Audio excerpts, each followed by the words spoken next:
যদি সীমান্ত হত্যা আরো বাড়ে, আমরা সীমান্তের দিকে লং মার্চ দিব ইনশাল্লাহ। দেখবো আমাদের কে ঠেকায় তারা। সরকার পার্লামেন্টে ঢুকার আগে এগুলার হলো মাদক খেয়ে আসছে না কিনা সেগুলো হলো চেক করানো আগে দরকার, তাহলে এটা হবে।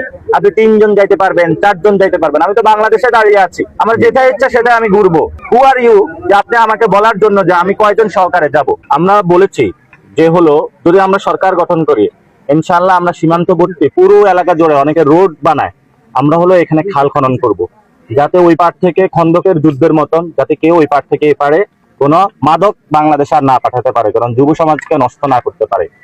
সরকারকে বলবো যে আপনি এখানে আইসা মাদক ধ্বংস করুন।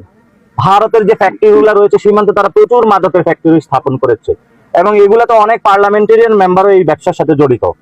সরকার পার্লামেন্টে ঢুকার আগে এগুলার হলো মাদক খেয়ে আসছে না কিনা সেগুলো হলো চেক করানো আগে দরকার, তাহলে এটা হবে।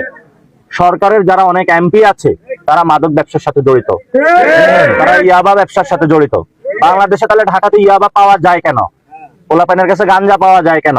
ফেন্সিডিল পাওয়া যায় কেন? সরকারের যারা এমপি আছে, স্বরাষ্ট্র বিভাগ আছে, তাহলে তারাও এটার সাথে জড়িত আছে।